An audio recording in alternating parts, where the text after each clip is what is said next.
Camera देखी मुह तलू करदे ए तीन लुटेरांक कहानी समस्त भिन्न सकाळ समय महिला बेकर चेन देखी एमाने निजकू आउ निज आयत भितर रखिपारती ना सीधा सड़क बेकरू चेन छड़ई एमाने फेरार हो जाती पूरा राइट साइड थिबा व्यक्ति जनक होची गणेश एवं तार भेणे हूँ शंकर एवं अभियुक्त नियामत ए तीन जन अभियुक्त को कमिशनरेट पुलिस स्पेशल स्क्वाड दीर्घ दिन हली खोजुला तेबे एमानंक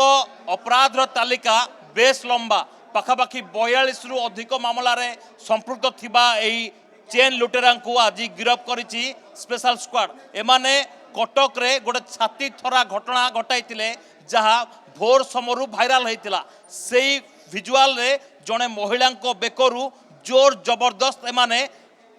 चेन छड़ाई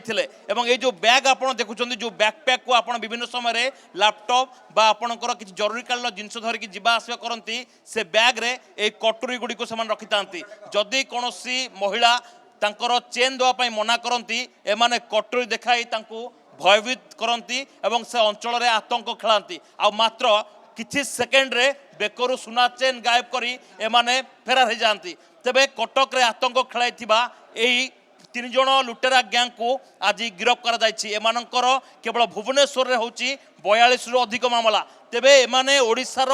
कौ अंचल कौ गलिकंदी रे केते मामला बा केते घटना घटाई एमानंकु वर्तमान सुधा रिमांड रे नहीं पचरा उचरा करिवार आवश्यकता रही ए तीन लुटेरांक कहानी आपण केवल भुवनेश्वर रे देखिले 42 मामला तेबे एमानंकु वर्तमान रिमांड रे नहीं पचरा उचरा करिवार आवश्यकता रही पचरा उचरा परे हुए तो एमानंक अपराधर पेड़ी आहरी आगू खोली पारे कैमरामैन सुरेश पट्टनायक सौभाग्य परिड़ा कनक न्यूज।